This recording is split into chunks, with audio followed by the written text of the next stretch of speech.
The courtroom in Seattle was dead silent. You could hear the hum of the fluorescent lights.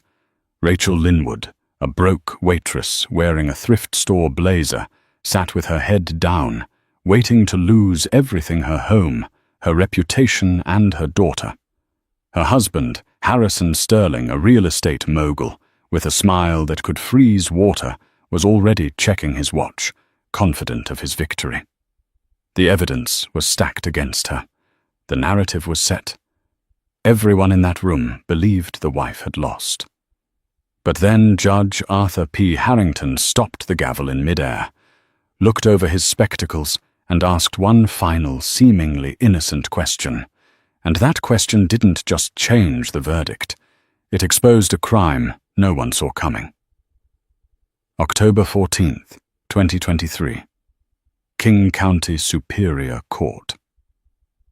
The rain in Seattle doesn't wash things clean.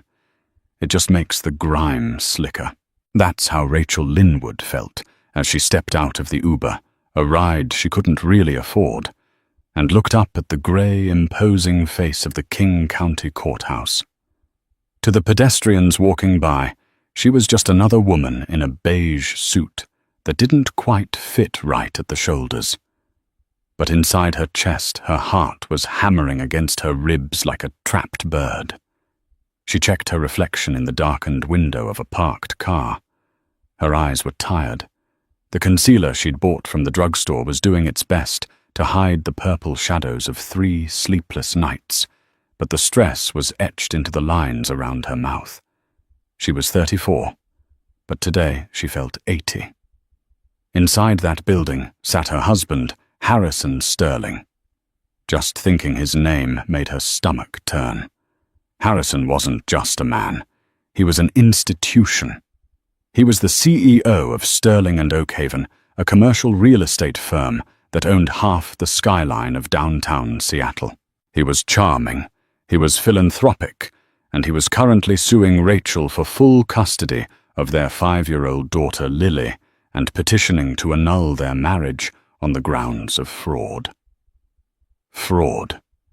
The irony tasted like copper in her mouth. Rachel walked through the security checkpoint, the metal detector's beep sounding far too loud. She had no lawyer today.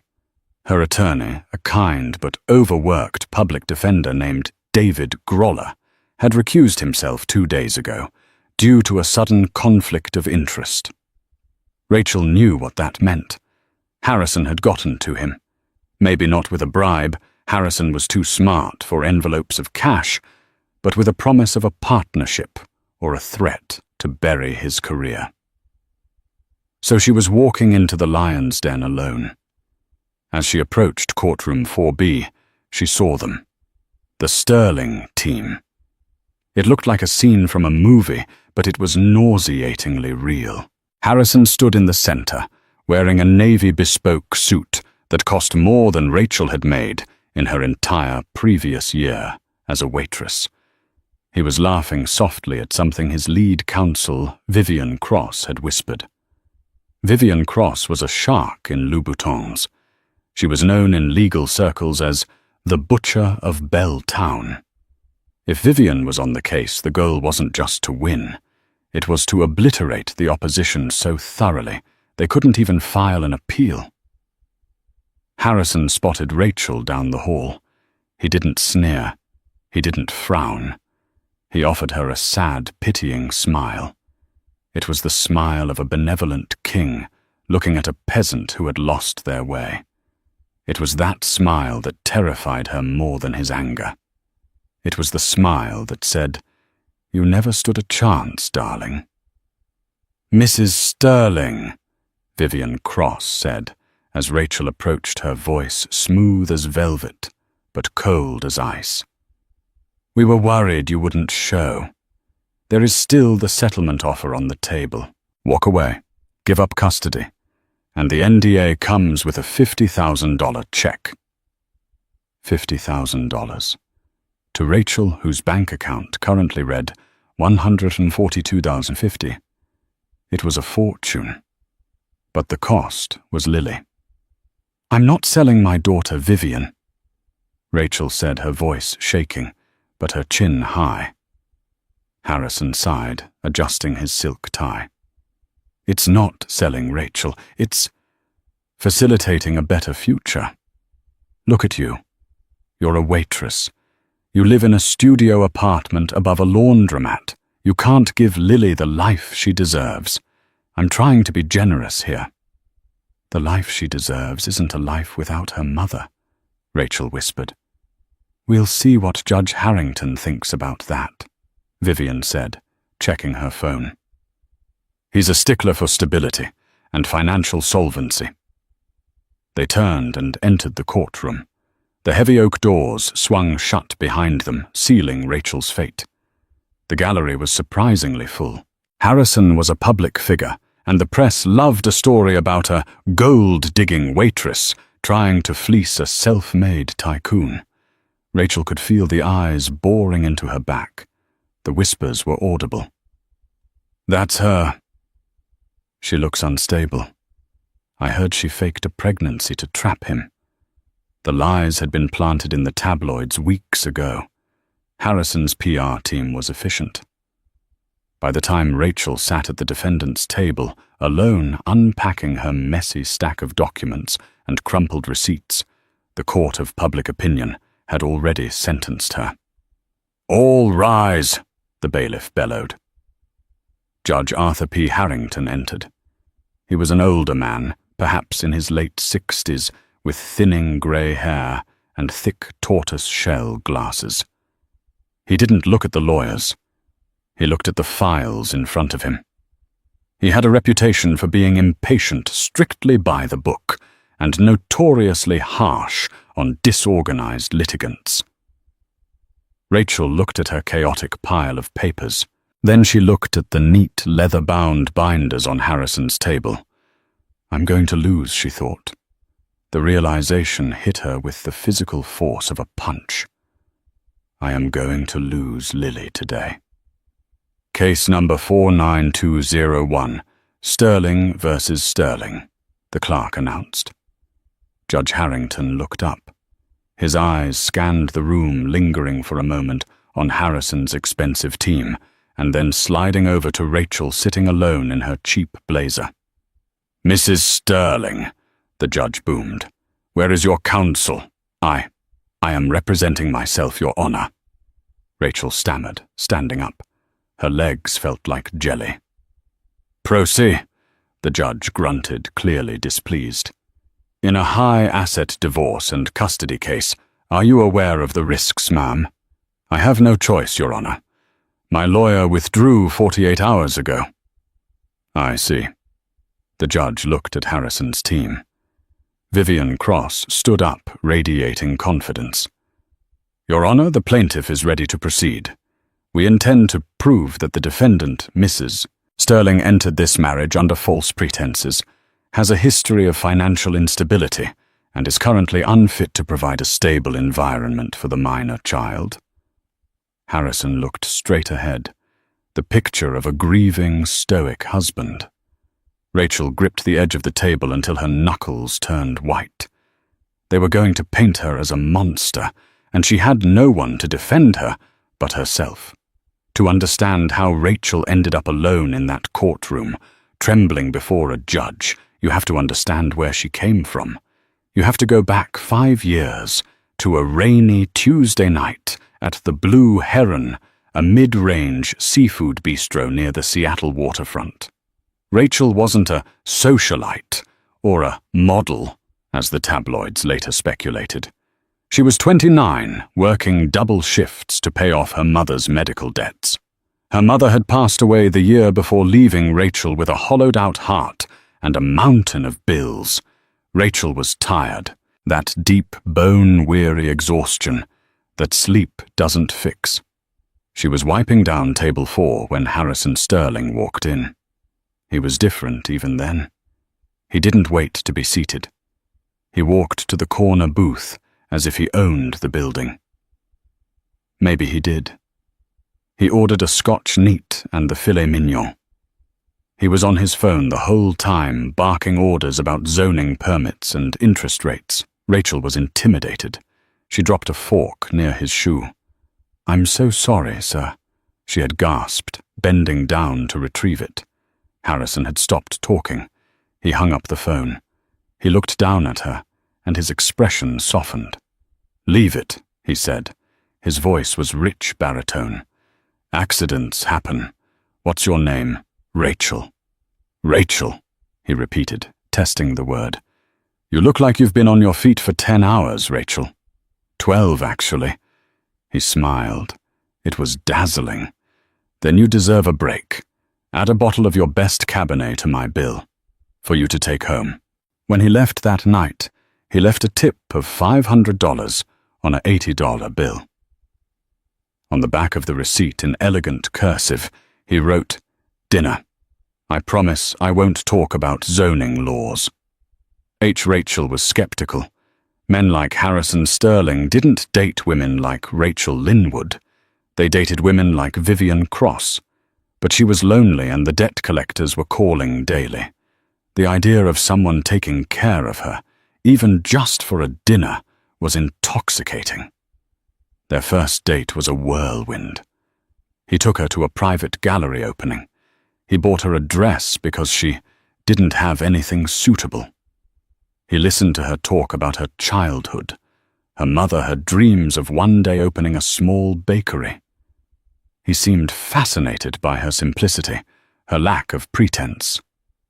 "You're real, Rachel," he told her 3 weeks later on the balcony of his penthouse overlooking the Sound. "Everyone in my world, they're sharks. They want something. You just want to be happy." He proposed 4 months later. It was fast. Her friends, what few she had left after working so much, warned her. "It's too intense, Rachel." Love bombing her friend, Jenna had said. But Jenna didn't understand what it was like to be drowning and suddenly have a hand pull you onto a luxury yacht. The wedding was small. "Private?" Harrison insisted. "I don't want the press ruining our moment." Rachel agreed. She had no family to invite anyway. For the first 6 months, it was paradise. Rachel quit her job at the Blue Heron. She moved into the penthouse. She had a credit card with no limit. She started baking again in a kitchen that cost more than her mother's house. But the cage descends slowly. You don't see the bars until they lock. It started with the clothes. "That dress is a bit cheap, don't you think?" Harrison said one evening before a gala. "Here wear the one Vivian picked out for you. It fits the brand better." The brand. She was part of the Sterling brand now. Then it was the isolation. "Why are you having coffee with Jenna?" Harrison asked, scrolling through her phone. He always knew her passcode. "She's a bad influence. She's jealous of you, Rachel. She just wants your money." Eventually, Rachel stopped calling Jenna. It was easier than arguing. Then came the financial control. One day, the credit card was declined at the grocery store. Embarrassed, Rachel called Harrison. "I put a limit on it," he said casually. "You've been spending a lot on frivolous things, baking supplies, books. We need to be fiscally responsible, Rachel. I'll give you a cash allowance. It's better for you to learn budgeting." The allowance was $200 a week, for the wife of a multi-millionaire. If she wanted more, she had to ask. She had to beg. And Harrison loved to make her beg. By the time Lily was born, Rachel was a ghost in her own home. She was a trophy on the shelf dusted off for charity events, where she had to smile and hold Harrison's arm, then put back in the box. But the real turning point, the moment the fear turned into terror, happened when Lily was 2. Rachel had found a second phone in Harrison's briefcase.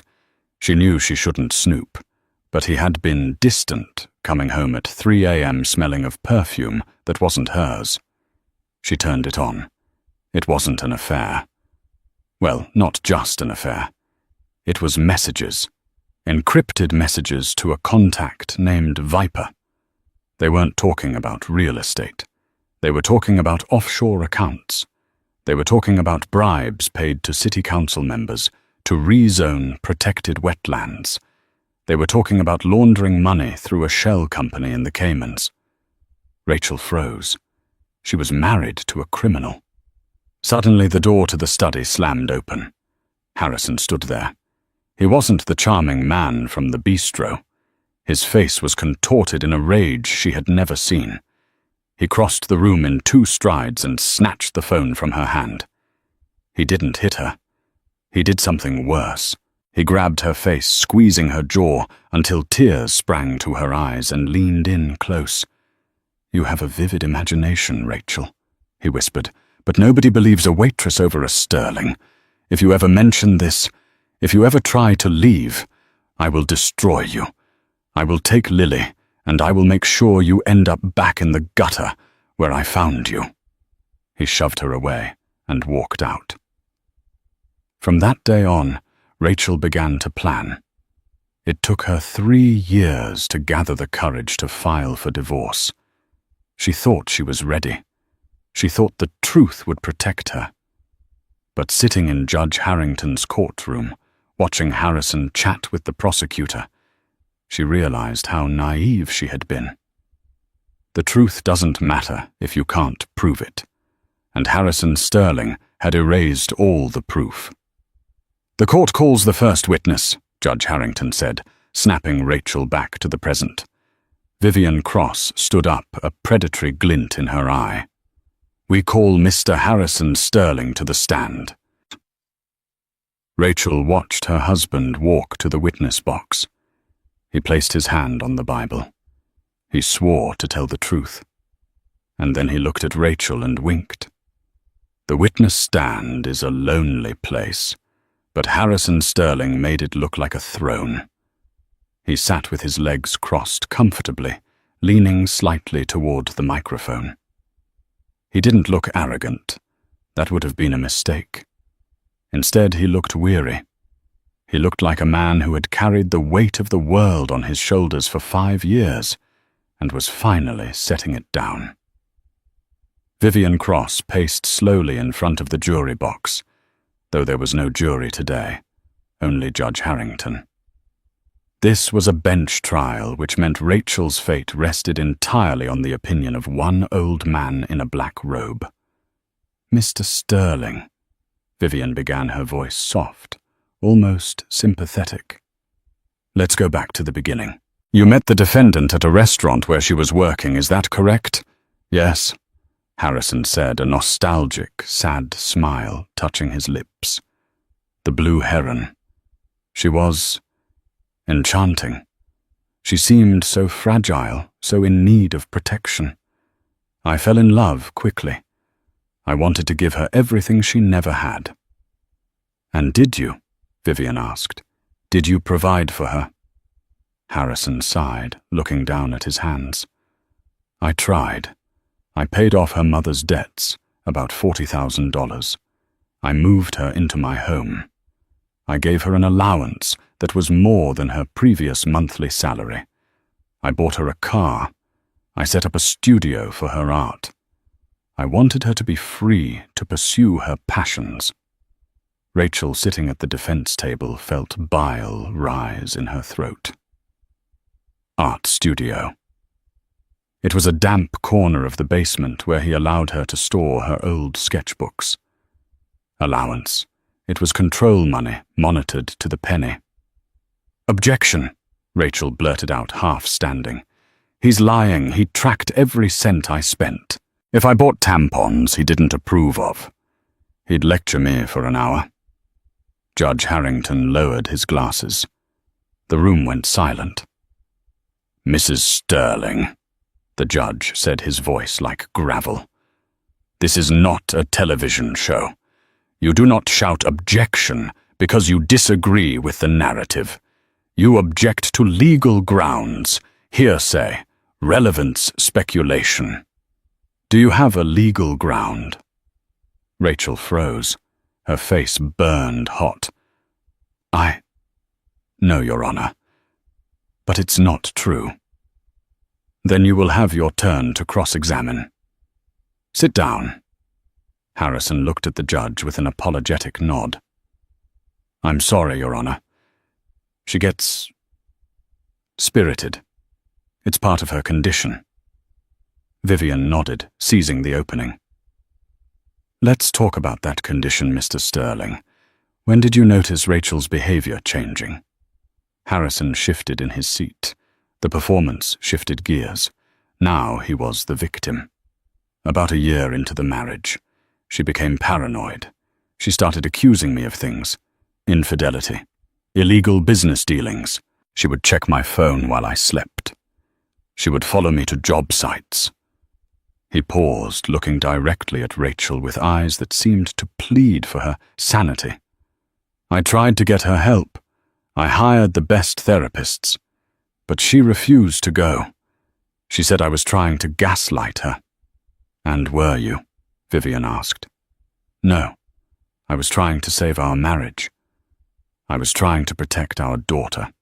Tell the court about the night of November 12th, 2022, Vivian commanded. Rachel stopped breathing. She knew this date. This was the night she had found the offshore account statements, the night she had threatened to go to the FBI. Harrison took a sip of water. His hand trembled slightly, a perfect practice tremor. "I came home late from a board meeting. Rachel was in the kitchen. She was manic. She was holding a kitchen knife. She was screaming that I was a criminal, that I was laundering money. None of it made sense. I tried to calm her down. I told her, 'Rachel, put the knife down. You're scaring Lily.' Lily was crying upstairs. 'Liar,' Rachel whispered, tears streaming down her face. He was the one who had held the knife. He had been cutting a lime for his drink and pointed it at her chest when she mentioned the bank statements. Harrison continued ignoring her. She lunged at me. I blocked her and she fell. She hit her head on the counter. Then she started screaming that I hit her. She called the police. When they arrived, she was hysterical. But they saw the lack of bruises on her, and they saw the knife on the floor. They saw a woman having a breakdown. "Did you press charges?" Vivian asked. "No," Harrison whispered. "She is the mother of my child. I didn't want her in jail. I just wanted her to get better. I paid the police to keep it off the record, to protect her reputation. I thought I could fix her." He looked up at the judge, a single tear tracking down his cheek. "But I realized recently, Your Honor, that I can't. And I can't let my daughter be raised in that chaotic, dangerous environment. I am terrified for Lily's safety." Vivian Cross turned to the judge. "No further questions." "Mrs. Sterling," Judge Harrington said. "Your witness. You may cross-examine." Rachel stood up. Her legs felt like lead. She walked to the podium. She looked at the man she had once loved, the man who was currently systematically dismantling her existence. She had a list of questions written on a yellow legal pad. Ask about the Cayman accounts. Ask about the Viper texts. "Harrison," she started, her voice shaking. "Do you deny having an encrypted app on your phone labeled Calculator that is actually a secure messaging system?" Harrison blinked, looking confused. "A calculator app, Rachel. Everyone has a calculator on their phone." "No, a hidden vault app, where you talk to someone named Viper about zoning bribes." Harrison looked at the judge. "Your Honor, this is what I mean. The paranoia. Viper zoning bribes I run a legitimate real estate firm. Did you or did you not threaten to destroy me if I left you?" Rachel pressed her voice, rising. "I begged you not to leave because I knew you had nowhere to go," Harrison said calmly. "I offered to pay for an apartment if you needed space. I offered you therapy. Is that a threat? You told me I'd end up back in the gutter. I said I didn't want you to lose the lifestyle you were accustomed to. I was worried about you." Rachel gripped the podium. He had an answer for everything. Every abuse was twisted into an act of charity. Every threat was rephrased as concern. She looked at his smug, calm face and realized she couldn't break him. Not like this. "I have no more questions," she whispered, defeated. As Harrison stepped down, he walked past her. He didn't look at her, but she felt the cold draft of his passing. He smelled of sandalwood and expensive deception. The afternoon sun was slanting through the high windows of the courtroom, illuminating the dust motes dancing in the air. To Rachel, they looked like the ashes of her life. Vivian Cross was relentless. She didn't give the court time to breathe. The plaintiff calls Dr. Aris Thorne. Dr. Thorne was a man who looked like he was carved out of marble. He wore a grey suit, rimless glasses, and carried a thick leather folio. He was one of Seattle's most expensive forensic psychologists. He took the stand with clinical detachment. "Dr. Thorne," Vivian asked, "have you evaluated Mrs. Sterling?" "I attempted to," Dr. Thorne said, his voice dry. "However, Mrs. Sterling refused to meet with me for a formal evaluation. Therefore, per court order, I conducted a review of her medical history, the police reports from the incident Mr. Sterling mentioned, and the personal journals provided by Mr. Sterling." "And what is your professional opinion?" "Objection." Rachel stood up. "He never spoke to me. How can he diagnose me without speaking to me?" "Overruled," Judge Harrington said, though he frowned slightly as he made a note. "Expert witnesses are permitted to offer opinions based on available data, though the weight of that opinion may be affected. Proceed, Doctor." Dr. Thorne opened his folio. "The data suggests a textbook case of borderline personality disorder with narcissistic traits. The subject exhibits emotional volatility, fear of abandonment, hence the clinginess Mr. Sterling described, and a propensity for splitting, seeing people as all good or all bad. Her obsession with conspiracy theories regarding her husband's business is a manifestation of her need to create external chaos to match her internal state." "Is she fit to have primary custody of a 5-year-old?" Vivian asked. "In my professional opinion, absolutely not. Such an environment would be psychologically damaging to a child. The mother requires institutional support, not the responsibility of parenting."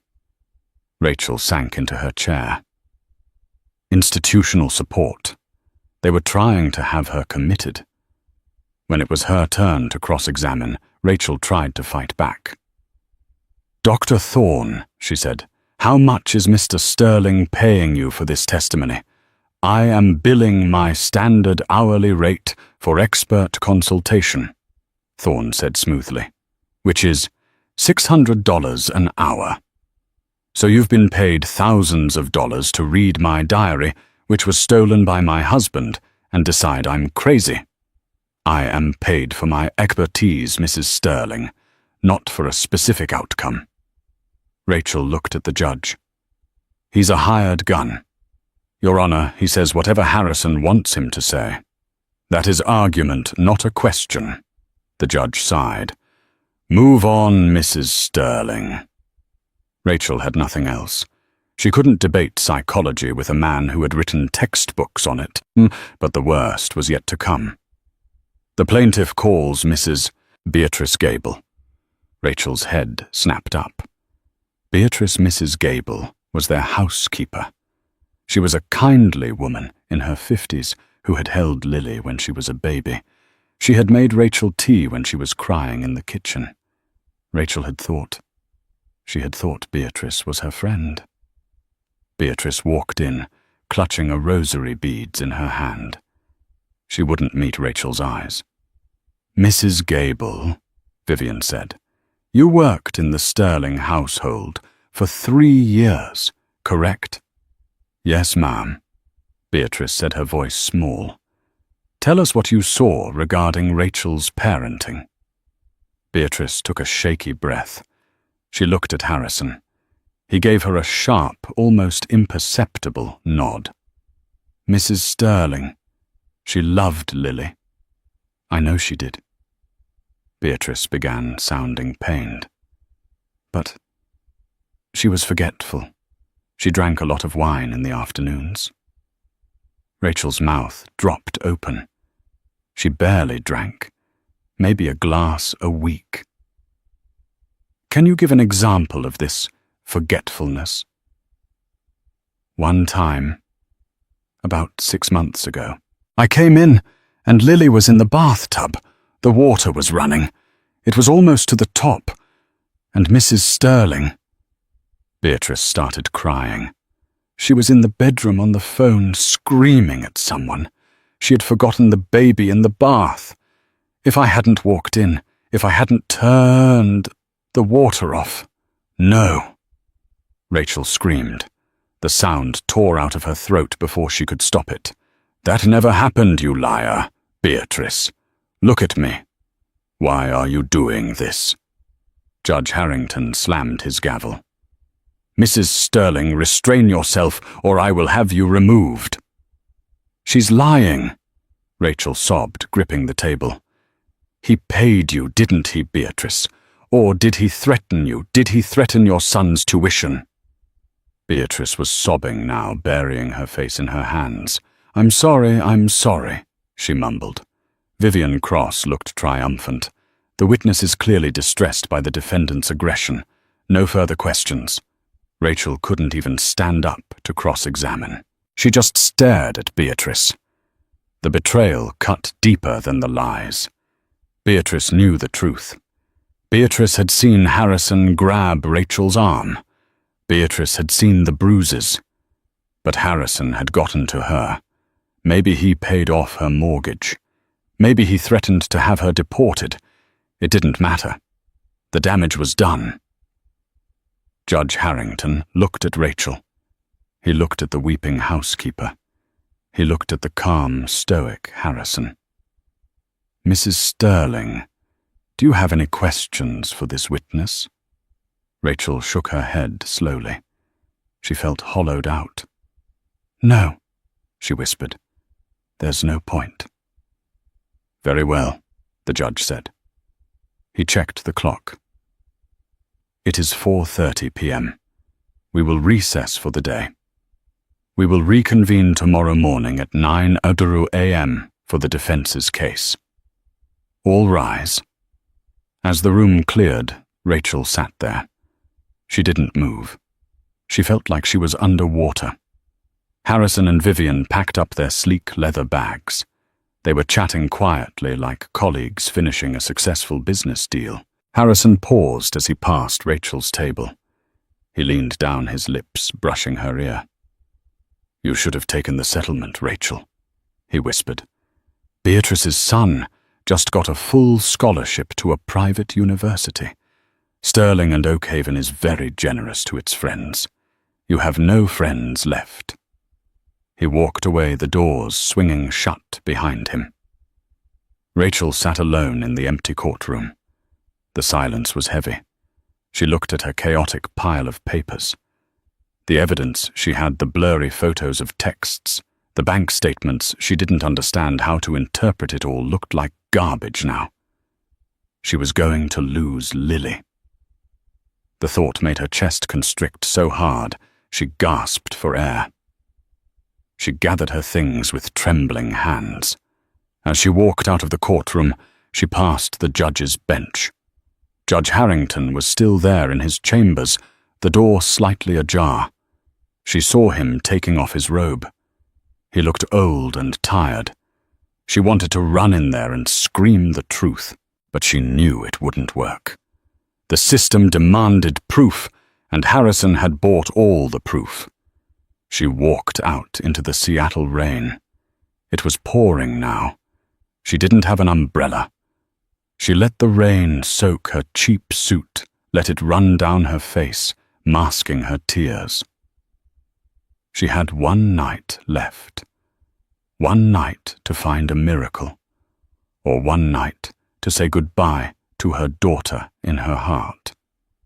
She reached into her pocket and pulled out her phone. It was an old model screen, cracked. She dialed a number she hadn't called in 3 years.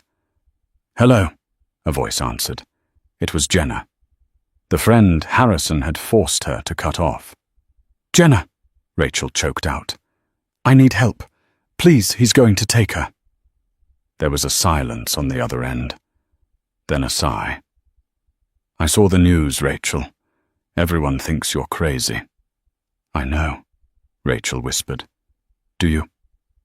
A pause. "I remember who you were before him. Where are you?" "I'm at the courthouse." "Go to the diner on 4th and Pine, the 24-hour one. I'm coming. And Rachel, bring everything you have, even the stuff that doesn't make sense." Rachel hung up. A tiny, flickering flame of hope lit up in the darkness of her despair. She turned her collar up against the wind and started walking. She didn't know it yet, but the miracle wasn't going to come from Jenna. It wasn't going to come from a lawyer. It was going to come from a detail so small, so insignificant, that only a bored judge and a desperate waitress would ever notice it. The fluorescent sign of Pete's 24-hour diner buzzed with a dying insect-like hum. Inside, the air smelled of stale coffee, frying bacon, and despair.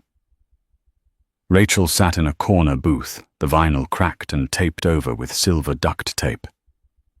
Spread out before her was the debris of her marriage bank statements, printed emails, and grainy photocopies of Lily's birth certificate. The bell above the door jingled. Rachel looked up. Jenna stood there. She hadn't seen Jenna in 3 years. Her old friend looked different. Her hair was shorter, sharper, and she wore a leather jacket that looked like armor. But her eyes were the same. Warm brown and currently filled with a mix of pity and fury. Jenna didn't say hello. She slid into the booth opposite. Rachel reached across the table and grabbed Rachel's cold, trembling hands. "He really did a number on you, didn't he?" Jenna said softly. Rachel nodded, her throat too tight to speak. "I'm going to lose her, Jenna. Beatrice, she lied. She told the judge I left Lily in the bath. I never did that. I would never—" "Shh," Jenna squeezed her hands. "I know. I watched the news. The waitress versus the tycoon. They're painting you as a gold digger who snapped." Jenna released her hands and pulled a laptop out of her bag. "But here's the thing about rich guys like Harrison. They're arrogant, and arrogance makes you sloppy." "He's not sloppy." Rachel wiped her eyes. "He's perfect. He has an answer for everything." "Nobody is perfect," Jenna said, opening the laptop. "Now show me what you have. Everything. Even the stuff he told you was garbage." For the next 4 hours, the two women dissected the paper trail of the Sterling marriage. Jenna, who worked as a forensic accountant for a mid-sized firm, a fact Harrison had likely forgotten when he forced Rachel to cut ties, went through the financial statements with a fine-toothed comb. "Look at this," Jenna muttered, around 200 a.m., tapping a line on a credit card statement from 2 years ago. Rachel squinted. "Oakhaven Logistics. That's his company." "No," Jenna said. "His company is Sterling and Oakhaven Real Estate. This is a separate LLC. And look at the charge. $4,500. Listed under household maintenance. Then again the next month, and the next." "He told me that was for the landscaping," Rachel said. "For the Japanese maples on the terrace." Jenna typed furiously into a search database. Rachel Oakhaven Logistics doesn't have a website. It doesn't have a physical address. It's registered to a P.O. box in the Cayman Islands. Rachel felt a chill that had nothing to do with the diner's air conditioning. "The Viper texts," she whispered. "He was laundering money." "He was moving cash out of your joint accounts," Jenna corrected. "And look how he categorized it. Household, spousal support, art supplies. He was draining the accounts and labeling it as your spending. That's why he claimed you were financially unstable. He was stealing his own money and blaming you for the deficit." "But how does that help me with custody?" Rachel asked, feeling hopeless. "The judge thinks I'm crazy if I go in there and start talking about Cayman Island shell companies without hard proof. I'll just look crazier." Jenna bit her lip. "We need a link, a physical link, something that ties the lies to the money." She kept scrolling.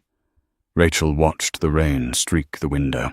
She thought of Lily sleeping in that big, cold house, probably wondering where her mummy was. "Wait," Jenna said. Her voice had dropped an octave. "Rachel, the housekeeper. Beatrice. What about her? You said Harrison taunted you. Said her son got a scholarship." "Yes, a full ride." Jenna turned the laptop screen toward Rachel. "I just ran a search on Beatrice Gable. She doesn't have a lot of digital footprint, but her son Leo Gable does. He just posted a photo on Instagram 3 days ago." Rachel looked at the screen.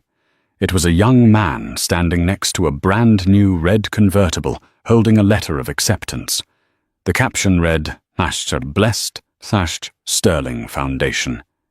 New start." "The Sterling Foundation," Jenna said. "Harrison's charity arm. So he gave a scholarship. That makes him look good." Rachel, look at the date of the award letter he's holding. Jenna zoomed in. The date was October 12th, 2023. 2 days ago, Rachel breathed. 2 days ago, Jenna repeated. "The day after Beatrice agreed to testify against you. It wasn't a scholarship based on merit, Rachel. It was a payment, a bribe wrapped in a 501c3 tax write-off." Rachel stared at the photo. The pieces were clicking together. The fake expenses, the bribed witnesses, the gaslighting. It was a machine, a perfect machine designed to crush her. "We have him," Rachel said, a sudden surge of adrenaline making her dizzy. "We have a theory," Jenna cautioned, "but proving that the scholarship was a quid pro quo for perjury. That's hard. Vivian Cross will say it was just Harrison being generous to a loyal employee." "I have to try," Rachel said. She stood up, gathering the papers. The fear was still there, heavy in her gut. But something else was growing beside it. Anger. Pure, white, hot anger. "He took my life. He took my reputation. He is not taking my daughter." Jenna closed the laptop. "Then get some sleep, Rachel. Tomorrow you don't go in there as the victim. You go in there as the one person who knows who Harrison Sterling really is." October 15th, 2023, 9:00 a.m. The courtroom felt different the next morning. The air was heavier, charged with the static of an approaching storm. Rachel wore the same beige suit, but she had pressed it in the bathroom of the motel where she'd stayed. She pulled her hair back into a severe bun. She wasn't trying to look soft anymore. She was trying to look sharp. Harrison was already at the plaintiff's table. He looked rested, smelling of expensive cologne and victory. He didn't look at her. "All rise," the bailiff called. Judge Harrington entered. He looked more tired than yesterday. He sat down, adjusted his glasses, and looked at Rachel. "Mrs. Sterling," the judge said, "today is your opportunity to present your case. You may call your witnesses or take the stand yourself." "I take the stand, Your Honor," Rachel said, her voice steady. She walked to the witness box. The wood felt cold under her hands. She swore to tell the truth. "Mrs. Sterling," Judge Harrington said, "you may proceed with a narrative statement, or I can ask you questions." "I would like to speak, Your Honor." Rachel took a breath. She looked at Harrison. For the first time, he shifted in his seat, uncomfortable with her direct gaze. "My husband has told you a story," Rachel began. "A story about a poor waitress who got lucky, got greedy, and then got crazy. It's a good story. Harrison is very good at selling things. That's his job." Vivian Cross stood up. "Objection. Relevance." "Overruled," the judge said, leaning back. "Let her speak. I want to hear this," Rachel continued.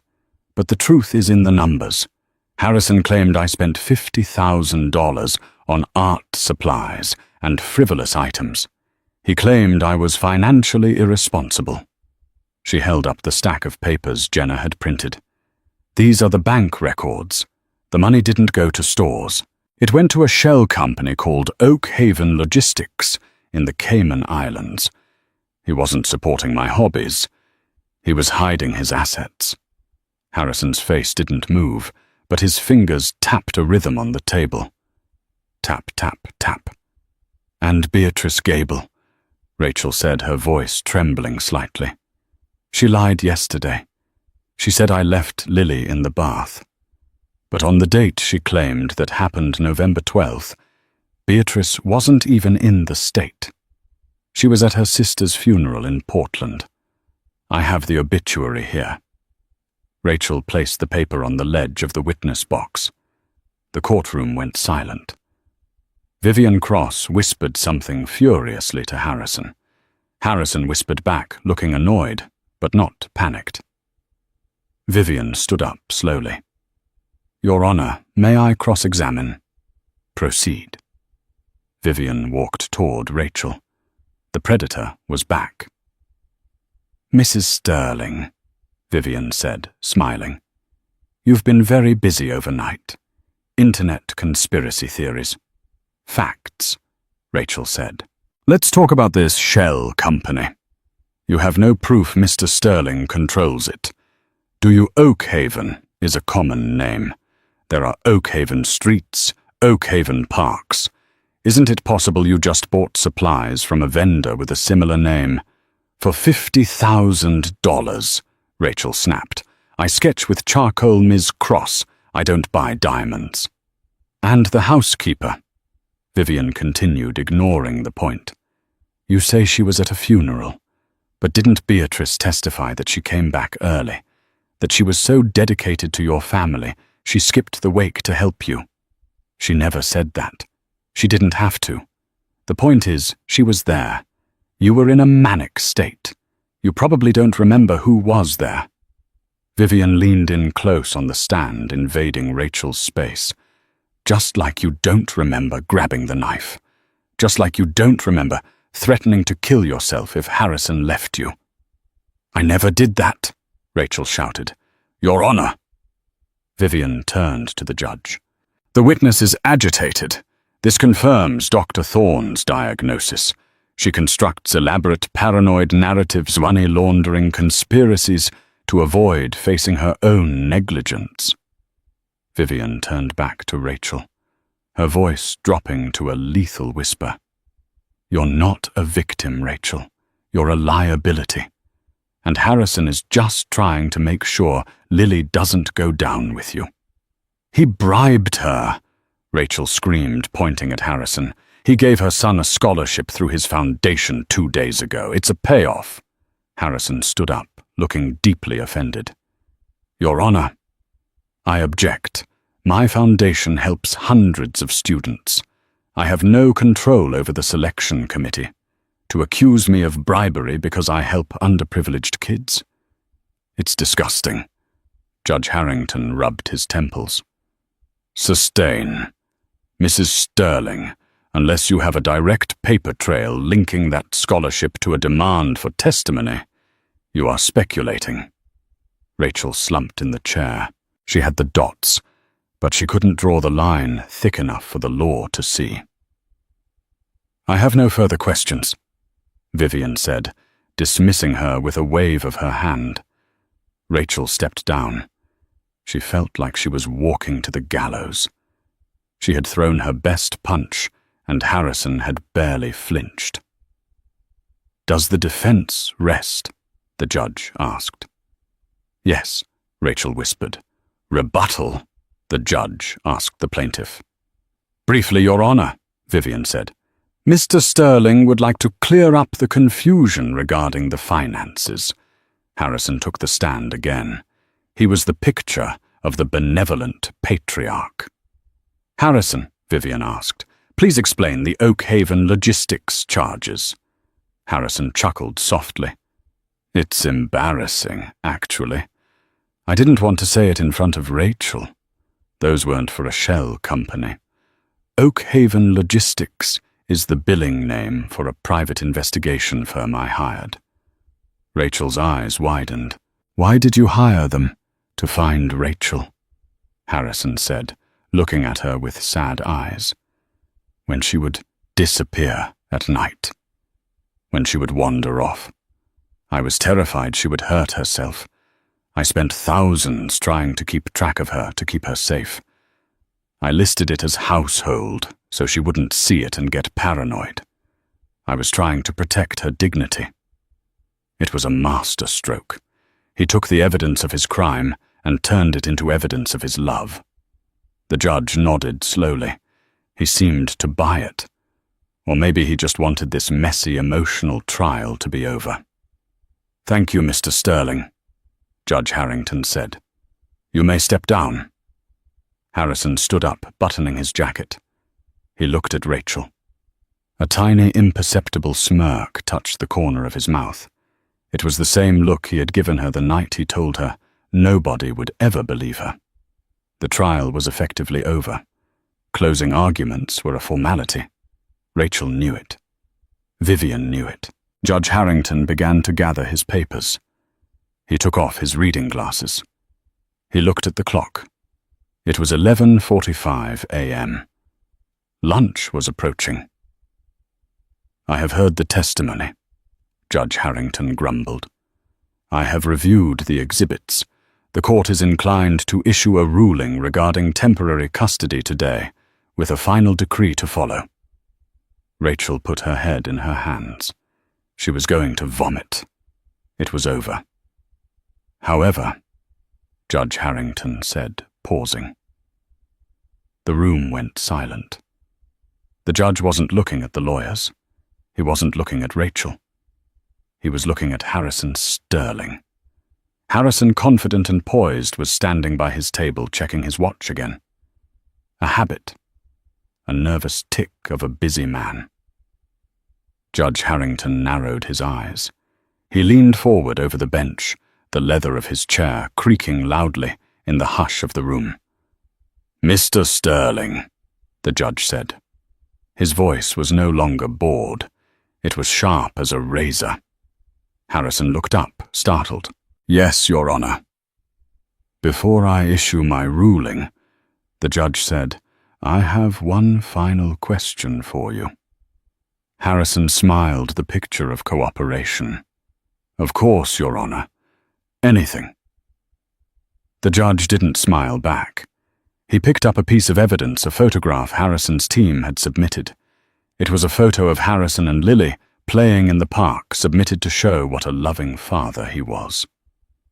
"You testified earlier," Judge Harrington said slowly, "that on the night of November the 12th, the night of the alleged attack, you were at a board meeting until 10 p.m., and then you came straight home to find your wife with the knife. Is that correct?" "Yes, Your Honor. Absolutely." "And you testified that you are a man of precise habits. You keep a strict schedule." "I do. Success requires discipline." "I see." Judge Harrington held up the photo. Then he looked at Harrison's wrist. "Mr. Sterling," the judge asked, his voice ringing through the courtroom, "if you were at a board meeting that night, why does the metadata on this photo, which you claim was taken the morning after the attack, show you wearing a hospital bracelet under your cuff?" Harrison Sterling froze. For the first time in 5 years, the mask slipped. The color drained from his face, leaving him looking less like a titan of industry and more like a cornered animal. His eyes darted to his left wrist, currently covered by a $5,000 watch, then back to the judge. I don't know what you're referring to. Your Honor, Harrison stammered. It must be a shadow in the photo, or perhaps an old wristband from an event. Judge Harrington didn't blink. He picked up a magnifying glass from his desk and peered at the photo again. No, Mr. Sterling.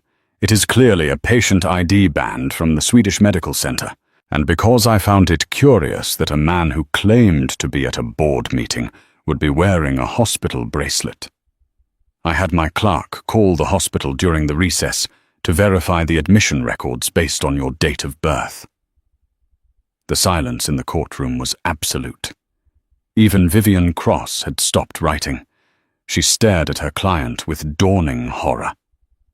The records show, Judge Harrington continued, his voice dropping to a dangerous rumble, that you were admitted to the emergency room at 7:45 p.m. on November the 12th. You were treated for a superficial laceration to the left palm. You told the intake nurse you cut yourself slicing a lime. The judge lowered the paper and looked over his spectacles.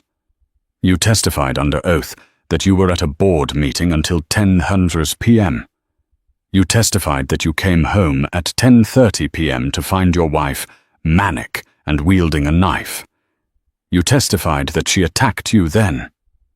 Rachel gasped, covering her mouth with her hands. The realization hit her like a physical wave. He had cut himself before he even came home. He had staged the injury. He had walked into the house with the wound already bleeding, handed her the knife to cut a lime, and then called the police. It was a setup, Rachel whispered into the silence. You set me up. Mr. Sterling, the judge boomed. You have perjured yourself in my courtroom. You fabricated an assault to frame your wife. You created a timeline that is physically impossible. Your Honor, there is a misunderstanding. Harrison stood up, his voice rising in panic. Sit down, Harrington shouted, slamming the gavel so hard the sound echoed like a gunshot. I have heard enough lies today. Your credibility is non-existent. The Oakhaven payments, I don't believe for a second they were for a private investigator. I suspect Mrs. Sterling is correct. You are hiding assets. Harrison collapsed into his chair. He looked small. The giant had crumbled. I am hereby dismissing the plaintiff's petition for full custody. Judge Harrington ruled, speaking rapidly now. I am granting full temporary custody of the minor child Lily Sterling to the mother Rachel Linwood, effective immediately. Furthermore, I am ordering a forensic audit of all Sterling and Oakhaven accounts. And Mr. Sterling, do not leave the jurisdiction.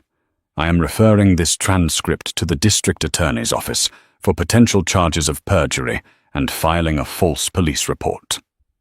Vivian Cross was already packing her bag, distancing herself from the sinking ship. Harrison just sat there, staring at the table, his hands shaking this time, for real. Rachel didn't look at him. She looked at Jenna, who was grinning through tears in the back row. Then she looked at the judge. Thank you, she choked out. Judge Harrington softened. For a brief moment, the stern facade vanished. Go get your daughter, Miss Linwood. Rachel ran out of the courtroom. She burst through the heavy oak doors past the reporters, who were just starting to realize the story had flipped and out into the Seattle rain. But this time the rain didn't feel like grime. It felt like a baptism. It felt like freedom. She hailed a cab. Pick up at St. Mary's preschool, she told the driver, and hurry. When she arrived, Lily was sitting by the window drawing a picture. When she saw Rachel, she dropped the crayon and ran. Rachel scooped her up, burying her face in her daughter's strawberry-scented hair. "Mommy, you came back," Lily squealed. "I will always come back," Rachel whispered, holding her tighter than she ever had. "Nobody is ever going to take us apart again." Rachel Linwood walked into that courtroom as a victim, but she walked out as a survivor. Harrison Sterling thought his money could buy the truth, but he forgot. One thing lies are fragile. All it took was one observant judge, one photo, and one tiny plastic bracelet to bring his entire Emaha crashing home. Today, Rachel runs her own bakery in downtown Seattle, paid for ironically by the divorce settlement. Harrison is currently serving 3 years for fraud and perjury. It just goes to show that in the end, the truth has a way of coming out, even if it waits until the very last question. If this story kept you on the edge of your seat, please hit that like button. It really helps the channel grow. And if you want more true-to-life stories about justice served cold, make sure to subscribe and turn on notifications so you never miss a video. What do you think? Did the judge catch the detail you missed? Let me know in the comments below. Thanks for watching, and I'll see you in the next story.